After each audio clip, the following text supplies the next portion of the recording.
Bonjour à tous. Avec l'Extinso, nous sommes enchantés aujourd'hui de vous consacrer un peu de temps pour présenter un ouvrage qui s'intitule « Un an d'actualité des libertés fondamentales ». Alors, ce webinaire va s'organiser de la façon suivante. Nous allons consacrer environ 1 heure à cet échange qui va, dans un premier temps, consister pour ma part à vous présenter cet ouvrage, l'origine de sa création, parce qu'elle est, à mon sens, intéressante pour vous, l'objectif du grand oral, parce qu'il y a lieu d'y revenir, et surtout pour vous démontrer que cet ouvrage est bâti pour répondre aux objectifs du grand oral de l'examen professionnel du CRFPA. Ensuite, nous vous expliquerons les retours d'expérience parce que cet ouvrage est conçu selon une forme d'agilité. Je vais vous expliquer tout ça, notamment les plus et les bonus de la 2e édition, parce que l'Extinso est une maison d'édition très réactive. Et enfin, nous aurons un pêle-mêle qui sera présenté. Tout au long de cette présentation, vous avez la possibilité de poser des questions. Donc, pour ce faire, vous disposez en face de vous d'un bouton sur lequel vous pouvez cliquer, qui comprend un point d'interrogation. Comme vous le savez, il s'agit des question and answer, des questions et réponses. Cela vous permet de poser des questions au fur et à mesure, donc tout au long de cette présentation. À la fin, avec les collaborateurs de l'Extinso, eh bien, nous répondrons à vos questions. Voilà. Eh bien, si vous êtes prêts, nous débutons. Tout d'abord, quelle est l'origine de cet ouvrage? Au cours de l'année 2018-2019, sur le cycle universitaire, lors des échanges que j'ai pu avoir avec les étudiants dans les différents enseignements, m'a été proposé et m'a été communiquée l'idée de réaliser un ouvrage d'actualité sur les libertés fondamentales. En effet, les étudiants m'ont clairement expliqué qu'il y a de nombreux ouvrages qui sont en plus très bien faits, qui portent sur les libertés fondamentales, mais qu'il n'y avait pas d'ouvrage qui portait sur une période assez restreinte, qui colle finalement avec une période de révision très courte, car les étudiants, dès qu'ils ont connaissance des résultats d'admissibilité, ont très peu de temps pour réviser les épreuves d'admission. Bien souvent, d'ailleurs, les étudiants qui sont intelligents commencent à réviser dès qu'ils ont réalisé leurs épreuves d'admission sans attendre les résultats. Et, à mon sens, ils ont entièrement raison. Après, une petite phase de repos quand même, parce qu'il faut bien reconnaître que c'est un examen qui nécessite un investissement conséquent, et notamment au cours de l'été, au cours du mois de juillet et du mois d'août, et les étudiants, après leur semaine, ça dure quand même une semaine d'écrit, après leurs épreuves d'admissibilité, méritent un peu de repos. Voilà. Donc, l'objectif de l'ouvrage, c'est vraiment d'être synthétique et d'aller directement droit au but. Outre les étudiants, ce sont aussi les collègues qui siègent avec moi dans les jurys qui m'ont donné cette idée en me disant souvent, avant d'assister, de participer à un jury, du grand oral du CRFPA, on est obligé de faire une petite recherche, etc., etc. Si on avait un ouvrage qui nous synthétise tout ça, ça nous aiderait également dans le cadre de nos fonctions de membres du jury du grand oral du CRFPA. Donc, vous voyez, finalement, cet ouvrage, c'est une idée à la fois des étudiants, qui, je dois le reconnaître, ont souvent d'excellentes idées, et de mes collègues enseignants, France, dessous. À partir de là, donc, nous avons constitué une première édition en 2019. Alors, pourquoi cet ouvrage? Il faut quand même revenir sur les textes, et notamment l'arrêté 2016, qui a été modifié à 2 reprises, notamment en mars et octobre 2018, qui fixe le programme et les modalités de l'examen d'accès au CRFPA, qui prévoit donc 2 épreuves d'oral, dont une épreuve majeure, qui est celle du grand oral, pour laquelle cet ouvrage donc est conçu et part directement à cette épreuve. Ce grand oral se compose d'un exposé de 15 minutes, après une préparation d'1 heure, suivie d'un entretien de 30 minutes avec le jury sur un sujet relatif à la protection des libertés et des droits fondamentaux, permettant d'apprécier les connaissances du candidat, la culture juridique son aptitude à l'argumentation et à l'expression orale. Cette épreuve se déroule en séance publique et la note est affectée d'un coefficient 4. Vous savez, c'est un coefficient important d'épreuve pour l'admission à l'examen professionnel du CRFPA. Donc cet ouvrage est bâti pour répondre à cet objectif qui est celui du grand oral. Pourquoi? Parce qu'il se compose de 12 fiches qui s'étalent sur une période d'environ 1 an. Donc c'est l'année précédente. En l'espèce, pour la seconde édition, on commence au mois de juillet 2019 et on termine au mois d'août 2020. Donc, vous voyez, donc c'est une période d'environ 1 an et préalable au grand oral. On va détailler ensemble comment se compose chaque fiche, parce qu'elles ont grosso modo la même composition pour permettre aux étudiants de digitaliser. Chaque fiche finalement étant bâtie de la même façon. Cela facilite aussi l'apprentissage et les révisions des candidats. Et à la fin de cet ouvrage, il y a un peu moins d'une vingtaine de questions-réponses qui sont plus courtes parce qu'elles ne me semblaient pas nécessiter une fiche complète. Vous allez voir, chaque fiche est quand même assez dense pour faire vraiment, elle se suffit en elle-même finalement. À partir d'un thème, le candidat va disposer de suffisamment d'éléments pour être en mesure de traiter correctement le sujet qui pourrait lui être proposé pour le grand oral. Et à la fin, il y avait quand même des petites questions-réponses qui, elles, justement, pourraient intervenir dans le deuxième temps, donc après le premier quart d'heure de restitution du candidat, notamment au travers de la culture juridique et des connaissances du candidat. Là, véritablement, vous pourriez avoir besoin de connaître ces questions et surtout les réponses qui peuvent y être apportées. Voilà.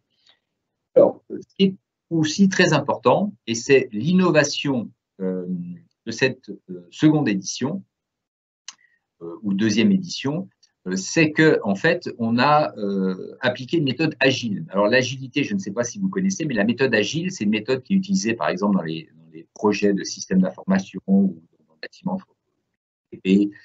etc., qui permet des retours d'expérience réguliers pour faire évoluer un produit.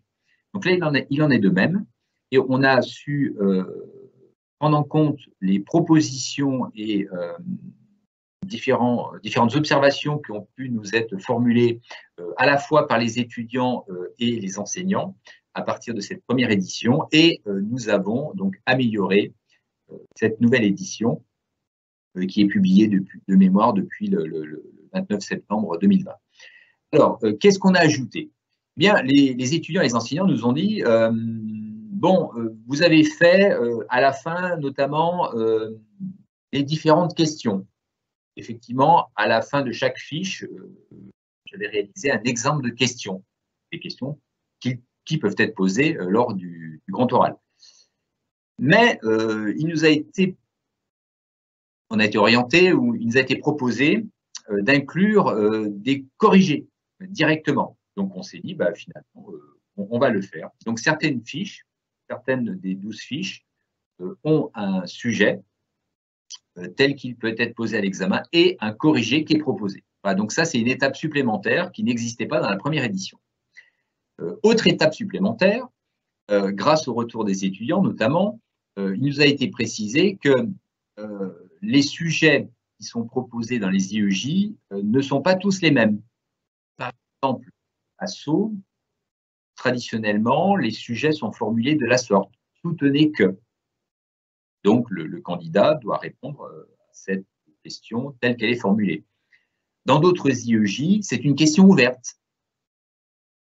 Et enfin, dans certains IEJ, il s'agit d'un commentaire de texte ou d'un commentaire d'une décision juridictionnelle. Eh bien, la nouvelle édition intègre ces propositions fructueuses et certaines fiches comprennent les sujets avec les corrigés de questions ouvertes, donc de questions telles que soutenez que, de questions ouvertes et enfin de commentaires, de décisions notamment, et c'est celle qui concerne l'arrêté du maire de Sceaux sur le port du masque qui est commenté dans cette deuxième édition. Voilà. Donc, en fait, vous savez tout. C'est un ouvrage qui a été créé à la demande, finalement, sur proposition des étudiants et des enseignants, qui, eu égard à son succès la première année, a été réédité, et surtout en prenant en compte vos précieuses propositions. Et il en sera de même, éventuellement, pour la troisième édition. Nous serons capitalisés tout ce que vous pourrez nous dire, y compris d'ailleurs aujourd'hui, dans le cadre du jeu des questions-réponses, comme je vous l'ai dit, que vous pouvez poser tout au long de ma présentation, y compris lors des questions-réponses proprement. Voilà. Donc, l'idée de cet ouvrage, c'est vraiment vous mettre à disposition des questions, des thèmes de liberté fondamentale qui ont été abordés au cours de l'année écoulée et dont on porte à penser qu'ils puissent constituer des sujets qui seraient proposés lors du grand oral, parce qu'ils sont encore dans la mémoire des enseignants et de ceux qui proposent des sujets, et qui plus est, si ce n'était pas le cas, ils tomberaient nécessairement en question à l'issue des 15 minutes, car ce sont des questions d'actualité, et en général, les membres du jury apprécient le candidat sur son regard sur l'actualité en matière de liberté fondamentale. Car n'oubliez pas, ce n'est pas un sujet historique. Quand on vous interroge sur les libertés fondamentales, il faut les confronter à la réalité. L'ordre public, c'est une chose. L'ordre public sanitaire, avec ce que l'on a connu, nécessite d'autres connaissances, une autre approche, un recul sur ses propres connaissances générales sur l'ordre public. Et donc, il faut y réfléchir avant pour être en mesure de réaliser une restitution de qualité. Après cette présentation, je vais en venir de façon un peu plus détaillée, à la fois sur les 12 fiches, et puis pour vous donner quelques exemples de pêle-mêle questions-réponses qui se trouvent à la fin de l'ouvrage. Alors, sur les 12 fiches qui sont proposées, la première va permettre aux candidats, alors je vais reprendre le type de décision qui est le support de la fiche, parce que ça a aussi un sens.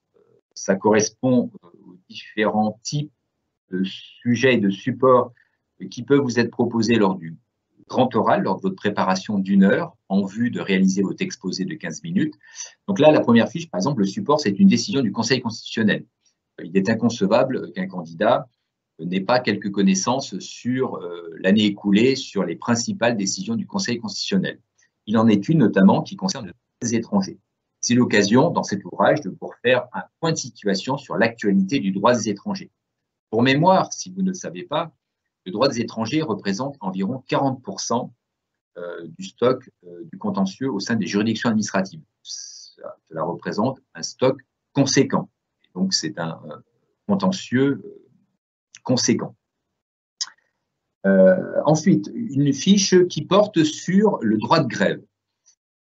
Vous le savez, il y a eu des grèves importantes au cours de l'année 2019, début 2020, et notamment une journée de grève interprofessionnelle, celle du 5 décembre 2019.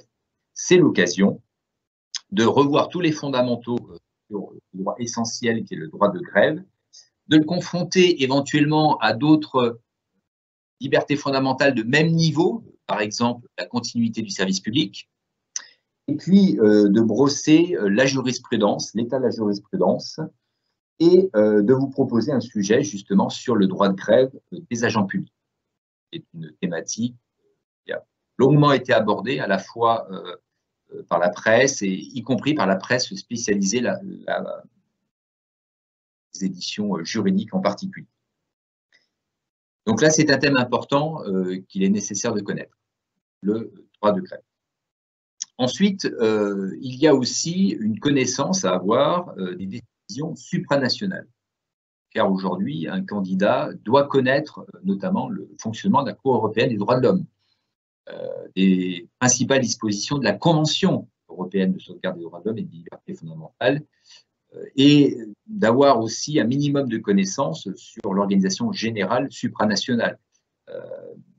Bien distinguer cette Cour d'autres institutions juridictionnelles européennes en particulier. Là, l'ouvrage fait un focus sur, il y a une fiche qui porte sur une décision importante du 30 janvier 2020 qui fait que la Cour européenne des droits de l'homme a condamné la France, notamment pour des conditions indignes en raison de la surpopulation carcérale, également sur un autre volet qui concerne l'accès aux juges. Et donc, là, c'est un thème que vous ne pouvez pas ne pas connaître. La surpopulation carcérale, avec un certain nombre de thèmes qui s'y rapportent, notamment l'encellulement individuel, le moratoire qu'adopte la France régulièrement pour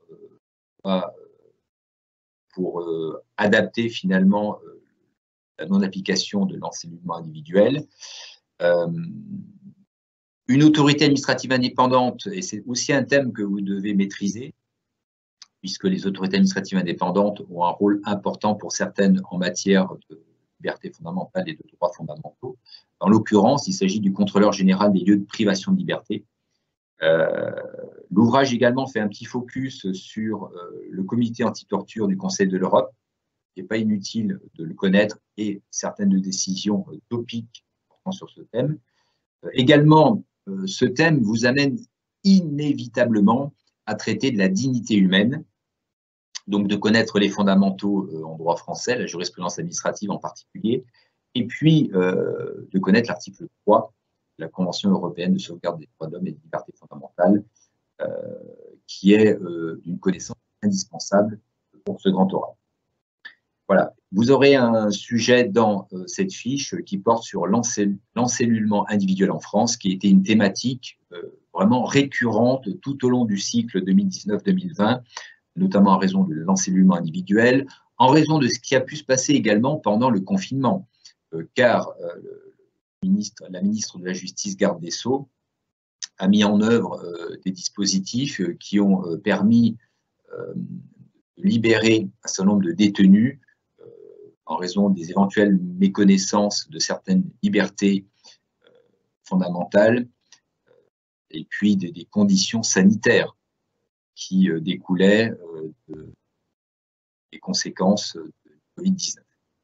Voilà, donc ça c'est un thème important, la surpopulation carcérale en France, la dignité humaine et donc cette décision en particulier de la Cour européenne des droits de l'homme du 30 janvier 2020. Ensuite, cette année, vous ne pourrez, à mon sens, pas passer le grand oral du CRFPA sans avoir une question, au minimum une question sur la loi d'urgence pour faire face à l'épidémie de Covid-19, donc l'état d'urgence sanitaire. Vous avez toute une fiche qui porte sur cette thématique, qui rappelle ce qu'est l'état d'urgence sanitaire, les décisions de conformité du Conseil constitutionnel et qui rappelle tous les fondamentaux.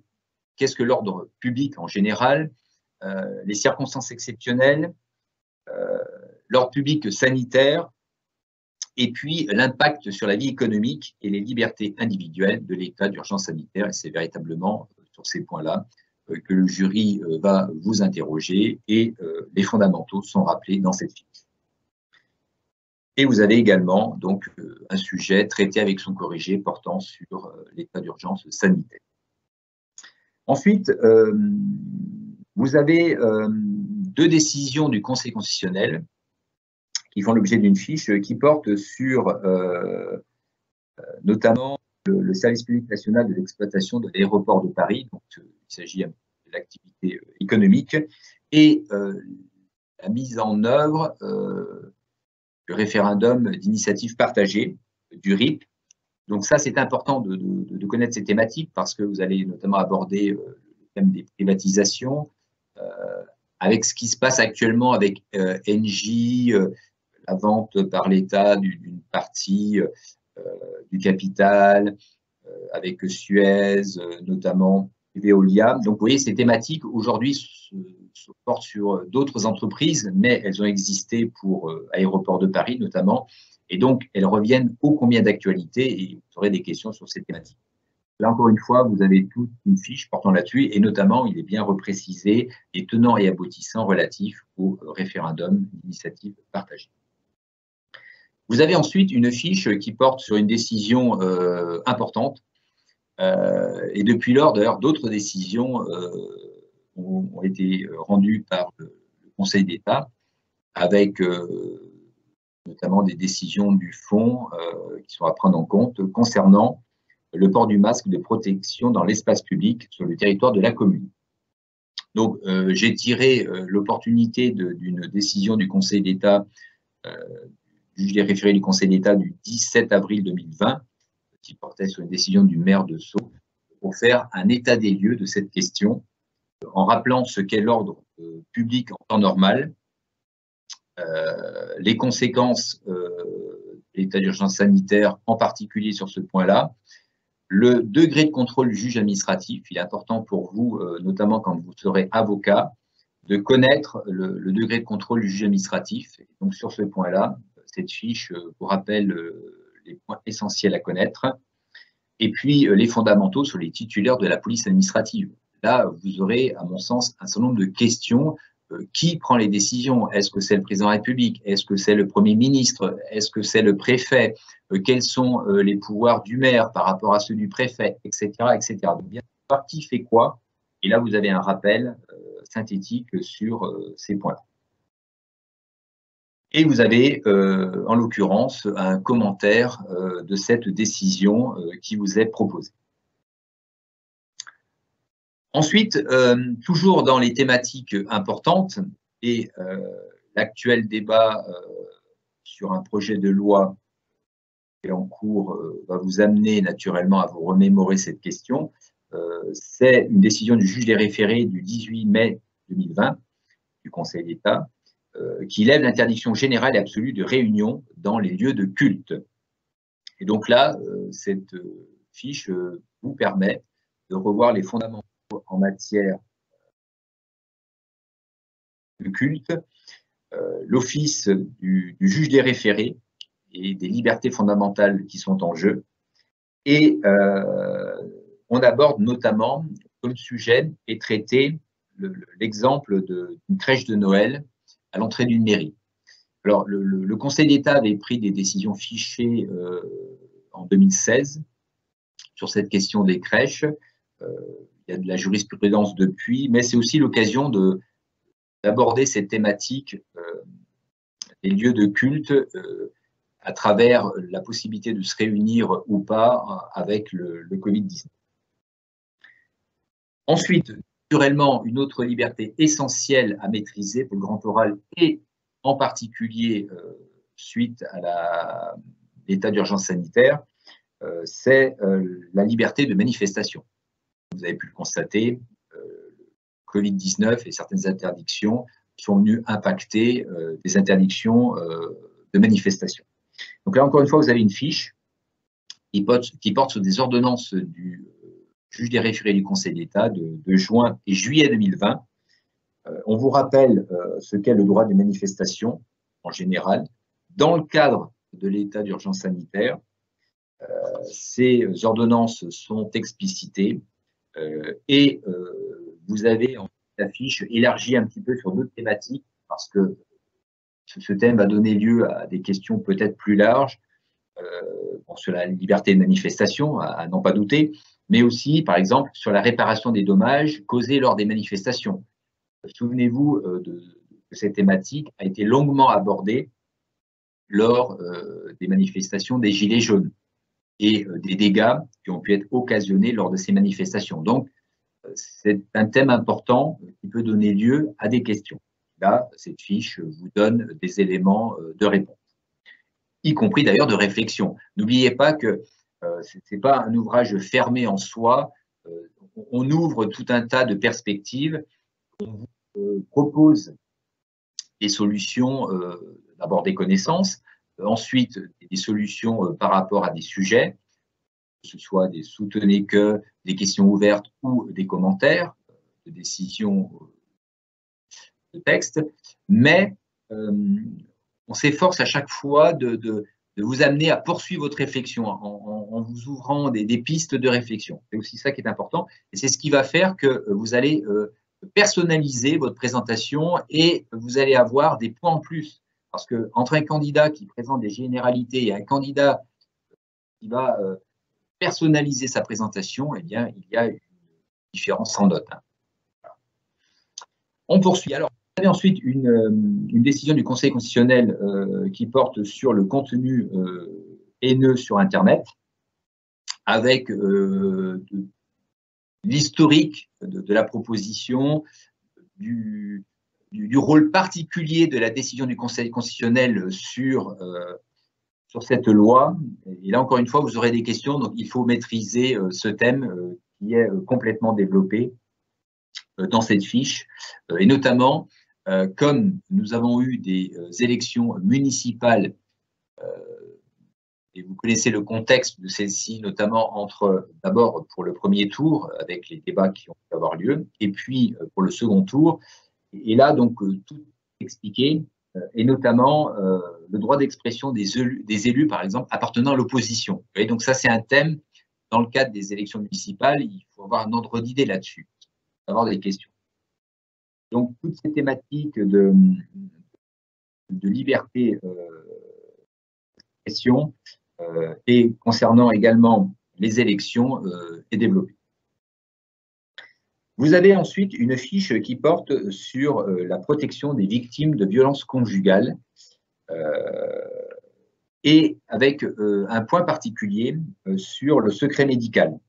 Car comme vous le savez, cette loi envisage le secret médical d'une façon un peu particulière. Et il faut connaître ces thématiques pour votre grand oral. Enfin, pour finir, une fiche qui est la continuité d'une fiche actualisée naturellement qui existait dans la première édition, et vous allez bien comprendre pourquoi, parce que le projet de loi n'a pas encore débouché. Il s'agit du projet de loi relatif à la bioéthique, et donc il était nécessaire d'en reparler parce que le projet de loi, puisque c'est un projet, on va dire c'est un pléonasme, mais il est en cours, et l'Assemblée nationale s'est prononcée une nouvelle fois sur ce projet, qui a été transmis au Sénat. Et donc là, vous avez tout l'historique de ce projet de loi. Et vous avez un certain nombre de connaissances qui vous permettent de mettre en perspective des thématiques qui ne sont pas forcément évidentes si vous ne connaissez pas tout ce qui est lié à l'éthique, à la bioéthique. Donc, on vous rappelle les fondamentaux, et notamment tout ce qui concerne la Convention sur les droits de l'homme, la biomédecine, parce qu'il faut quand même avoir un ordre d'idée là-dessus. Voilà. Donc, à travers ces 12 fiches, vous voyez, ça vous permet de revoir l'actualité, mais surtout l'essentiel des fondamentaux à connaître sur ces libertés fondamentales et droits fondamentaux. À la fin de cet ouvrage, voilà, donc je vais quand même revenir sur l'organisation de chaque fiche, parce que je m'y étais engagé. Alors, chaque fiche comprend, après son titre, des fondamentaux à connaître. Donc, par exemple, si on prend le thème du droit de grève, quels sont les fondamentaux à connaître sur le droit de grève? Ils vous sont rappelés. Ensuite, on essaie de mettre en perspective ces connaissances, par exemple, pour le droit de grève, nécessaire conciliation du droit de grève avec le principe de continuité du service public. Là, on a deux principes à valeur constitutionnelle. Il faut les concilier. Donc, est-ce qu'ils s'opposent? Comment cette conciliation s'opère? Donc, on vous amène à réfléchir sur cette thématique, qui peut être l'objet d'une question. Regardez bien. Ensuite, les évolutions récentes en matière de droit de grève des agents publics. Là, il y a des évolutions importantes qui feront l'objet de questions. Donc, on met à niveau vos connaissances en la matière. Ensuite, dans chaque fiche, on donne le corpus juridique de référence. C'est-à-dire qu'on reprend les dispositions importantes à connaître, supranationales et nationales, les jurisprudences essentielles. Parfois, elles sont même annotées pour vous donner des mots-clés ou l'essentiel à connaître. Ce qui n'empêche pas, je vous le dis dans le cadre de votre futur métier d'avocat, de toujours aller voir l'original. Donc, aller aux documents originaux, c'est important, c'est une règle quasi déontologique dans votre futur métier d'avocat. Allez voir les textes originaux pour vous faire votre propre opinion sur la question. Ensuite, chaque fiche comprend un exemple avec son corrigé, comme je vous l'ai dit précédemment, donc en fonction du type d'épreuve qui a été choisi. Et enfin, comme l'année dernière, parce que c'est ce qui avait été demandé au départ par les étudiants, un exemple de question sur le thème, là dans ces cas-là, sur le droit de grève, il y a des questions qui sont posées, qui sont celles qui ont déjà été posées lors de grand oral, par mon retour d'expérience, et puis des questions qui me semblent pertinentes au regard de l'année écoulée. Je me suis dit, à partir des questions qui ont déjà été posées, quelles sont les questions que nous pourrions poser au grand oral 2020 du CRFPA sur le thème de la grève en lien avec l'actualité récente. Voilà. Et vous avez donc ce schéma-là de présentation que vous retrouvez sur chacune des 12 fiches. Comme je vous l'ai dit précédemment, certaines questions-réponses ne nécessitaient pas une fiche en soi, mais nécessitaient quand même d'échanger à ce propos. On va prendre par exemple la première question qui est posée dans le pêle-mêle, qui est la suivante. Les décisions plaçant d'office à l'isolement une personne détenue portent-elles une atteinte grave et immédiate à sa situation? Ça, c'est une question qui peut vous être posée cette année. Question suivante, le droit de propriété a-t-il un caractère absolu? C'est le type de question qui tombe fréquemment au grand oral. Et à chaque fois, il vous est proposé une réponse qui vous donne les éléments essentiels et aussi qui vous oriente pour compléter vous-même la réponse. Donc déjà, on vous donne les éléments textuels, les jurisprudences essentielles à connaître, en vous proposant une réponse, mais également, chaque fois, on essaie de vous orienter pour vous inciter, vous aussi, à poursuivre cette réponse et à vous l'approprier, à la personnaliser. Et pour finir, l'une des dernières fiches porte notamment sur la loi du 24 juillet 2020 qui vise à encadrer le démarchage téléphonique et à lutter contre l'appel frauduleux du consommateur de téléphonie. Voilà. Donc, on a fait ici un bref rappel de cet ouvrage. Donc, pour résumer, l'Extinso a proposé l'année dernière un ouvrage qui s'intitule « Un an d'actualité des libertés fondamentales ». Cet ouvrage permet aux étudiants de réviser rapidement les principaux thèmes d'actualité des libertés fondamentales, en leur redonnant les fondamentaux, en contextualisant chacun des thèmes et en leur proposant cette année, c'est la nouveauté de cette deuxième édition qui vient d'être publiée, c'est de proposer des sujets avec leurs corrigés, que ce soit des questions orientées, avec par exemple une question qui débute par « soutenez que ce soit des questions générales ou ouvertes, ou enfin des commentaires de textes ou de décisions juridictionnelles. Voilà. Donc, le moment qui est important maintenant, c'est de répondre également à vos questions, car c'est aussi l'intérêt de cette émission.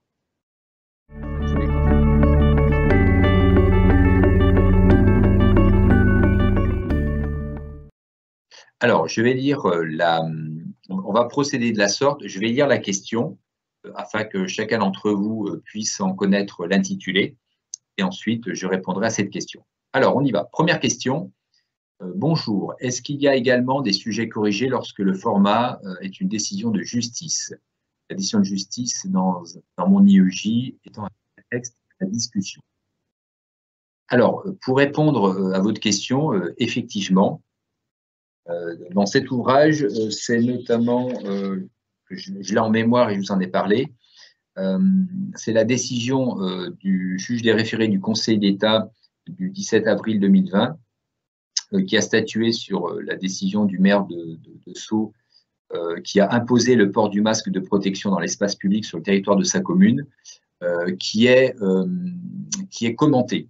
Donc là, à l'instar de ce qui existe dans votre IEJ, effectivement, là, on a la décision, il s'agit de Florine. Donc, effectivement, Florine vous avez un exemple précis. Vous avez l'ordonnance de référé du juge des référés du Conseil d'État. Donc, elle n'est pas reprise in extenso dans l'ouvrage parce que c'est inutile. Les références vous sont indiquées. Vous pouvez la consulter aisément. Comme vous le savez, vous avez aujourd'hui accès notamment à Ariane Web, parce que la juridiction administrative fait preuve d'innovation en la matière et a même devancé quelque part, on va dire, le décret Open Data 1 juin 2020 et met à disposition donc du justiciable un certain nombre de décisions. Alors, si vous ne le connaissez pas, je vous le recommande. Vous allez sur le navigateur de recherche, vous tapez Ariane Web. Ariane, c'est le nom, y compris d'ailleurs en interne des juridictions administratives, lieu de stockage des décisions juridictionnelles. Donc, Ariane Web, donc c'est les décisions de la juridiction administrative qui sont portées à la connaissance du justiciable sur le web. Et l'intérêt de ce portail, c'est que vous allez accéder non seulement à des décisions du Conseil d'État, mais également vous pouvez avoir des analyses. C'est toujours très intéressant de voir le point qui a retenu l'attention des membres du Conseil d'État sur une décision. Et puis, parfois, vous avez un autre document qui est très, très intéressant, que je vous invite à lire sur les principales décisions quand elles sont publiées. Ce sont les conclusions du rapporteur public. Alors, le rapporteur public, comme vous le savez, c'est soit un membre au Conseil d'État, soit un magistrat au sein des cours administratifs d'appel et tribunaux administratifs, qui va proposer à la formation de jugement son regard sur l'affaire à juger. Donc, il va rappeler les principaux faits, traiter des principales questions de droit, et il va proposer à la formation de jugement le sens, c'est ça le sens des conclusions. Il va proposer finalement un dispositif, le sens qu'il va conclure sur le sens à avoir, à donner à une affaire. Voilà. Ce qui n'engage pas naturellement, comme vous le savez, la formation de jugement, mais ces conclusions sont très intéressantes parce qu'elles vont être une grille de lecture de la décision. Pour un non-initié, lire une décision de justice, en général, ce n'est pas forcément évident, d'où le rôle essentiel de l'avocat qui va devoir l'expliquer à son client, mais également, si on va dans le détail, les décisions de la juridiction administrative sont elles aussi spécifiques. Alors même si on a fait beaucoup de progrès en la matière, comme vous le savez, il s'agit dorénavant d'une rédaction directe. Ceux d'entre vous qui ont connu les anciennes rédactions, elles commençaient toujours par considérant que, donc cette rédaction, elle est dorénavant n'est plus retenue, et il s'agit d'un style direct avec sujet, verbe, complément, des phrases, avec des points en matière de ponctuation. Mais même si ce changement qui est intervenu a permis peut-être une meilleure lisibilité, voire une certaine intelligibilité des décisions juridictionnelles, il n'en demeure pas moins que leur lecture nécessite souvent une certaine technicité qui peut être transmise à un justiciable par intermédiaire de son défenseur, donc de son avocat. Et donc, moi, je vous recommande de consulter ce site Ariane Web, où vous allez pouvoir retrouver, donc vous voyez, c'est un peu plus, vous allez avoir plus d'informations que sur Légifrance, qui est aussi un site qui a le mérite d'exister, qui est très bien fait. Mais là, vous avez en plus la plus-value de ce site, Ariane Web, d'avoir des analyses et surtout, quand elles sont mises en ligne, les conclusions du rapporteur public. Voilà, je vous donne ce conseil, lisez au moins sur une décision qui vous semble importante, si les conclusions du rapporteur public sont mises en ligne, lisez-les et vous repenserez à ce que je vous ai dit, vous verrez, ça éclaire vraiment une affaire. Ça vous donne un autre regard, et puis surtout, on va prendre là, c'est pas forcément un bon exemple, parce qu'il n'y a pas de conclusion du rapporteur public sur la décision que j'ai commentée, et d'où l'intérêt, effectivement. Mais quand vous avez une décision qui est rendue avec conclusion de rapporteur public, et que vous avez ces conclusions en ligne sur Ariane Web, prenez le temps d'en lire au moins une pour savoir en quoi ça consiste, Et si vous étiez interrogé sur ce type de décision alors que vous avez lu les conclusions du rapporteur public, vous pouvez me croire, vous aurez de la matière, vous aurez de quoi dire, et puis ne serait-ce que de présenter aux membres du jury que vous avez lu les conclusions du rapporteur public sur l'affaire que vous avez à commenter, eh bien, cela va représenter une plus-value pour vous, parce que ça nécessite un travail supplémentaire, mais surtout, ça vous permet de bien mettre en perspective les questions de droit qui sont posées et le choix finalement de la formation de jugement qui peut ou ne pas suivre le sens des conclusions du rapporteur public. Voilà, donc ça aussi, c'est vraiment un élément intéressant à comprendre. C'est ce qui fait toute la richesse peut-être dans un état de droit, avec deux ordres de juridiction, l'ordre de juridiction judiciaire, l'ordre de juridiction administrative. Au sein de cet ordre de juridiction administrative, donc les particularités qui sont les siennes. Voilà. Donc pour répondre et finir sur cette première question, pour Florine, effectivement, vous avez dans l'ouvrage une décision du juge des référés du Conseil d'État sur le port du masque qui est commentée, donc la forme d'un commentaire d'arrêt, tel que vous auriez à le faire lors du grand oral. Et je partage votre analyse. C'est ça, c'est le point de départ, c'est l'excuse ensuite pour aborder un thème plus général, et l'ouvrage est bâti en ce sens. Nous allons passer à la question suivante. Comment organiser ces révisions pour le grand oral? Alors,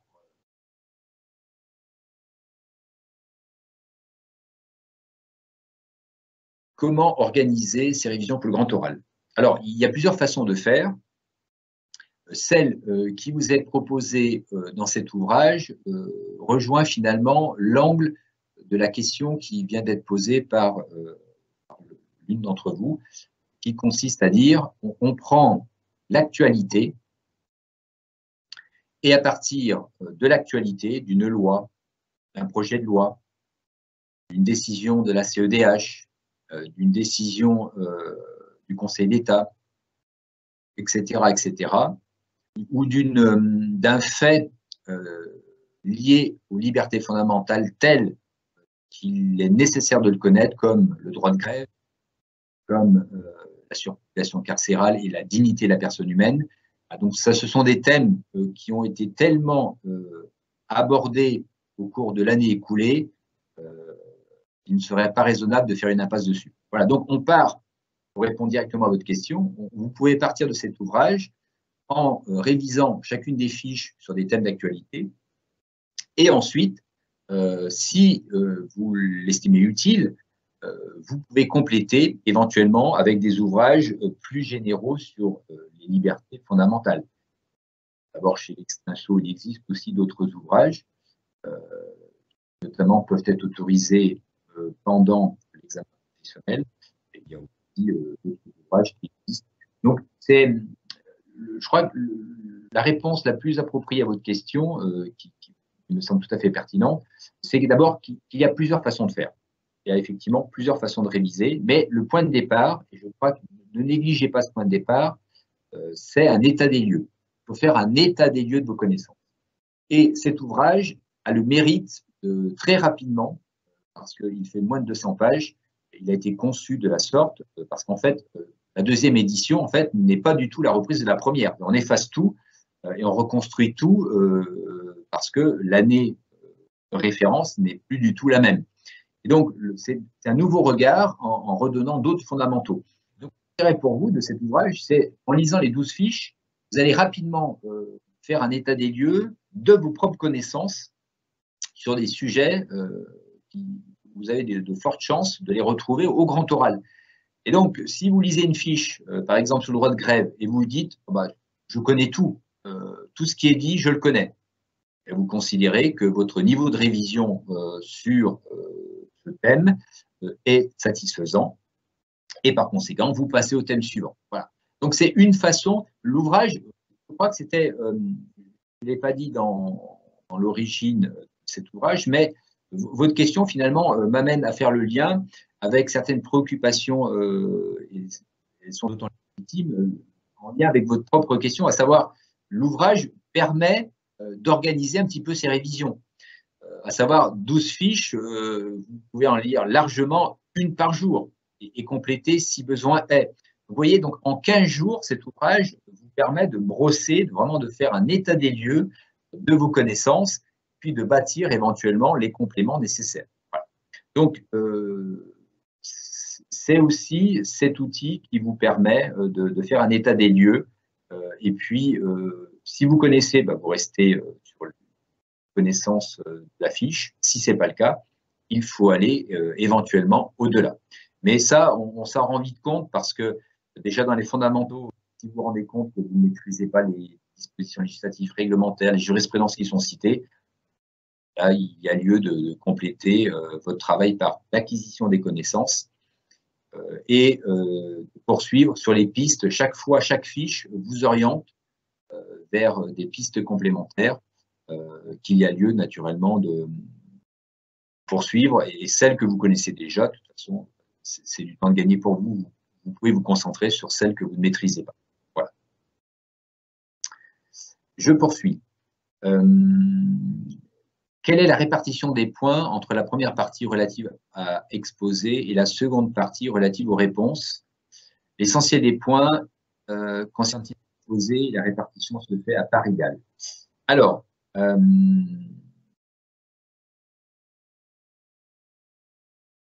sur la répartition des points, je vais être assez bref, dans le sens où, vous comprenez bien, elle va s'opérer, c'est le jury qui va décider, et il est souverain pour ça, comme vous le savez, de la note finale. Et donc, à partir de là, il est compliqué pour moi de prendre une position ou de vous donner des orientations en la matière parce qu'elles peuvent différer en fonction des pratiques et des jurys. Mais ce que je peux vous dire, ce qui est mon retour d'expérience, c'est qu'il y a quand même une forme de bienveillance qui s'opère et un candidat qui aurait un sujet qui pourrait être qualifié de difficile avec une restitution qui serait peut-être pas à la hauteur de ses espérances sur les 15 minutes, eh bien, le jury va chercher quelque part à rattraper le candidat en balayant d'autres thèmes pour chercher à savoir si c'est quelque part le thème qui fait que le candidat était moins à l'aise alors qu'il l'est peut-être sur d'autres thèmes. Voilà, donc gardez à l'esprit que, et fois quand vous avez des jurys qui vous demandent votre spécialité, quel est le type de Master 1, Master 2 que vous avez réalisé, c'est fait toujours avec beaucoup de bienveillance. C'est pour savoir quelle est la spécialité que vous avez choisie. Effectivement, si vous avez une question, si vous êtes plutôt un publiciste et que vous tombez sur du droit pénal, même si vous devez le connaître, effectivement, vous aurez peut-être moins d'aisance à exposer des connaissances qu'un étudiant qui aura fait un Master 2 plutôt spécialisé en droit pénal et qui sera peut-être plus à l'aise. Donc, vous voyez, il y a une recherche d'égalité par les membres des jurys qui vont essayer de vous apprécier tous à un niveau théorique, on va dire, mais à peu près égalitaire. Alors, c'est jamais évident, mais gardez à l'esprit que c'est vraiment l'état d'esprit des jurys, des membres des jurys, qui sont vraiment là pour vous tirer vers le haut, tirer le meilleur de chaque candidat. Et chaque membre du jury garde à l'esprit que vous allez avoir ensuite une formation dans des écoles 3 fois 6 mois et que vous exercerez votre métier d'avocat qu'après cette formation. Vous voyez, donc c'est aussi important. Vous n'êtes pas lâché dans le monde professionnel immédiatement après le grand oral. Vous avez aussi à l'esprit que vous avez 3 fois 6 mois de formation, 6 mois dans une école, qui vous rappelle tous les fondamentaux, la déontologie, 6 mois dans un cabinet d'avocat et 6 mois de stage PPI. Et c'est une richesse pour vous, c'est ce qui vous permet ensuite de passer dans de bonnes conditions. Voilà. Donc c'est surtout ça qu'il faut garder à l'esprit. Vous le comprenez, je ne peux pas m'engager sur des répartitions, mais je crois que plus que ça, c'est l'état d'esprit dans lequel les jurys se placent quand ils sont amenés à vous évaluer. Alors, question suivante.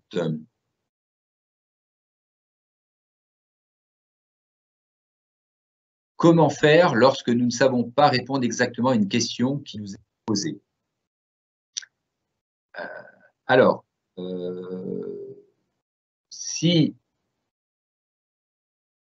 vous avez deux positions, soit vous ne savez vraiment rien et vous êtes dans une situation où vous dites même si je tente de répondre quelque chose, voilà, donc vous avez la possibilité quand même, lors du grand oral, au moins une fois, de présenter au jury le fait que vous n'avez pas de connaissances particulières et que vous n'êtes pas en mesure de répondre à la question.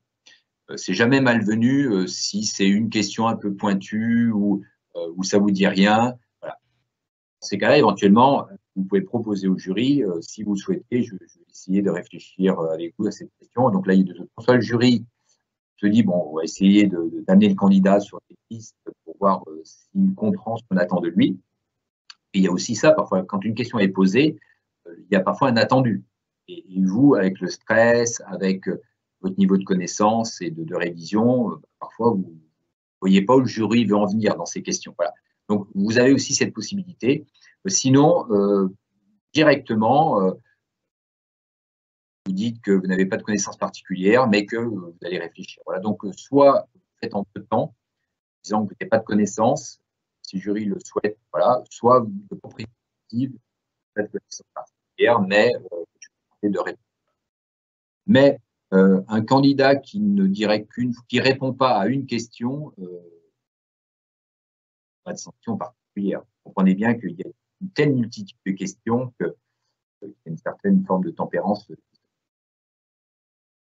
Question suivante. Si on réalise un exposé moyen mauvais, est-il possible de se rattraper sur la deuxième partie de l'épreuve? Alors ça, c'est exactement ce que je viens de vous dire. Il y a de tout. Vous avez, alors l'idéal naturellement pour un jury, c'est un candidat qui fait un exposé remarquable et qui répond à toutes les questions. C'est le cas de ce qui nous est arrivé samedi dernier lors d'un entraînement au grand oral du Château. Il y a eu un candidat qui a fait un exposé remarquable et qui a répondu à toutes les questions.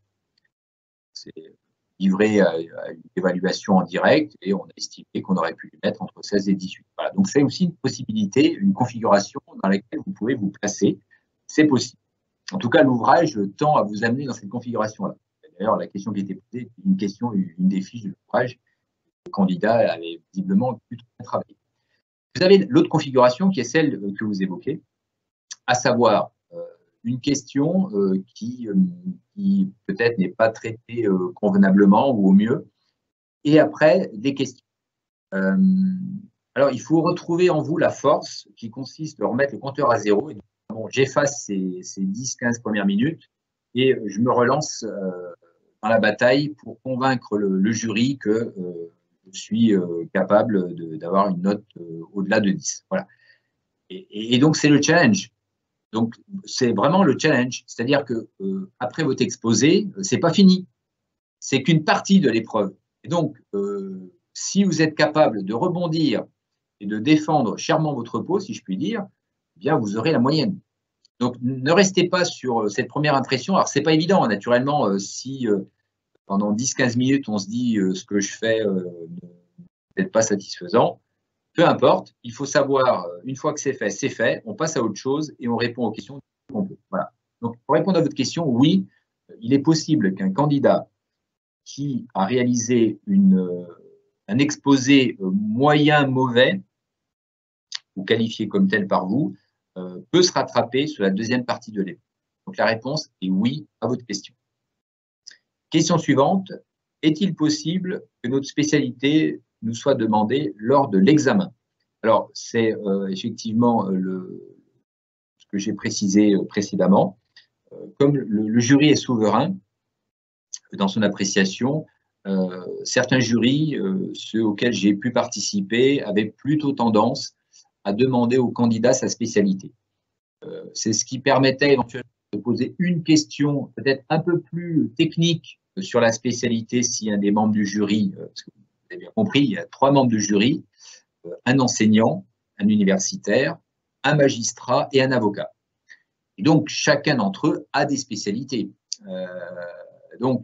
Si vous avez, par exemple, réalisé un master en droit des affaires et qu'il y a un enseignant qui est spécialisé en droit des affaires, il sera peut-être amené à vous poser une question un peu technique ou d'actualité un peu pointue pour savoir si vous maîtrisez ce point-là. Puis si c'est le cas, ils diront, bon, c'est sa spécialité, il maîtrise, on passe à autre chose. Et là, peut-être, on va aller sur l'état d'urgence sanitaire, voir un petit peu si en droit public en général et dans l'ordre public en particulier, vous avez des connaissances aussi précises. Voilà.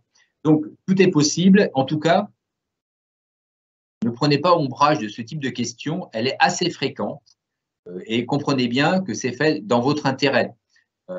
Si on pose au candidat une question sur l'état d'urgence sanitaire et on se rend compte qu'il ne maîtrise pas trop tous les mécanismes, il n'est pas trop allé sur ce sujet, et qu'en l'interrogeant, on se rend compte qu'il est plutôt spécialisé, admettons par exemple en droit fiscal, on va se dire, bon, on peut peut-être comprendre que ces matières de prédilection, ce n'est pas tout à fait le thème qui lui a été proposé, et auquel cas, je lui dis encore une fois, c'est preuve de confiance, et il va chercher à poser des questions sur des thèmes plus larges pour essayer d'entrevoir le champ de connaissances et de réflexion aussi du candidat dans le domaine juridique.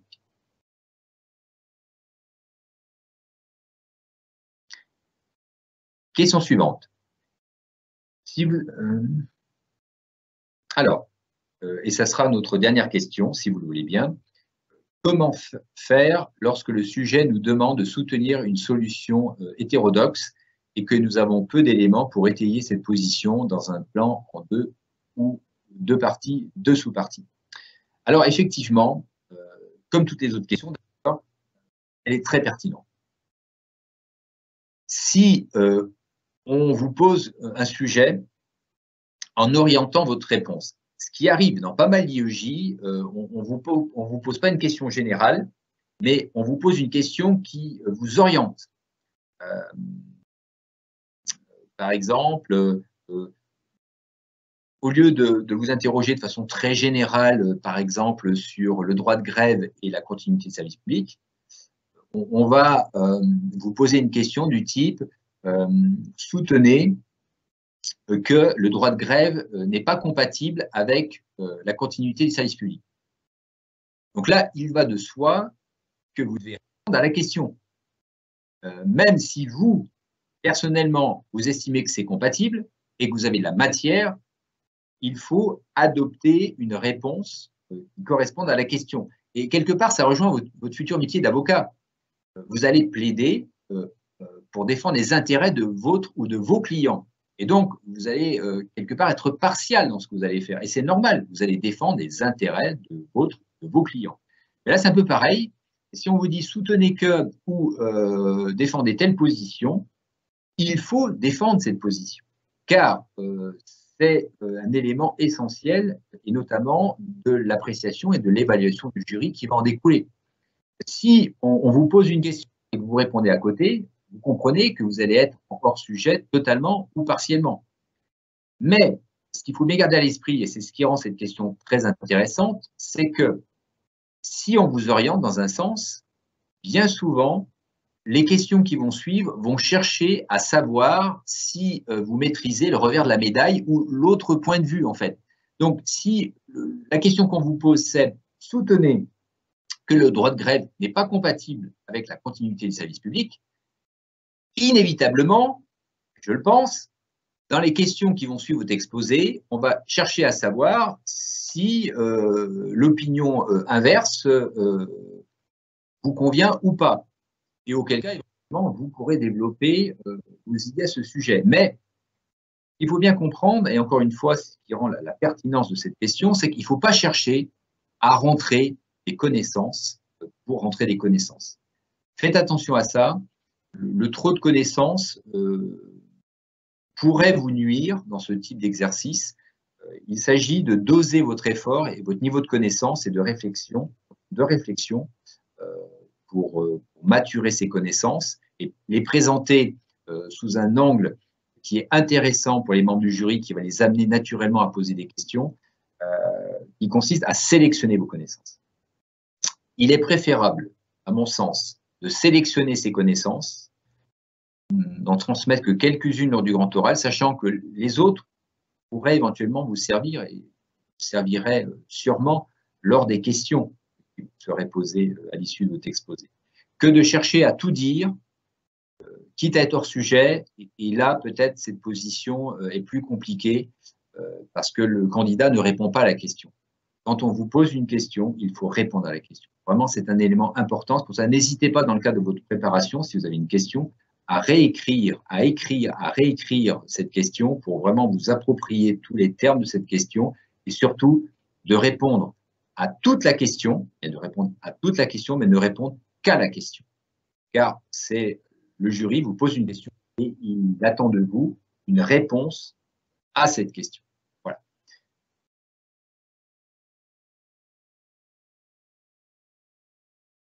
Eh bien, écoutez, c'est le contrat qu'on s'était fixé ensemble. Donc, je tiens à remercier toutes les équipes de l'Extinso pour avoir réalisé techniquement notamment, d'avoir organisé au sens général et d'avoir ensuite au sens particulier organisé au niveau technique ce webinaire. Je remercie également l'ensemble des étudiants qui ont participé à ce webinaire. J'espère qu'il a pu leur apporter quelques éléments. Et puis, je saurai, en ce qui me concerne, tirer les fruits des questions qui ont été proposées pour améliorer la 3e édition. Et puis surtout, et enfin, je vous souhaite de bonnes révisions et tous mes vœux des réussites pour votre examen professionnel du CRFPA 2020. Bon courage à tous. Au revoir.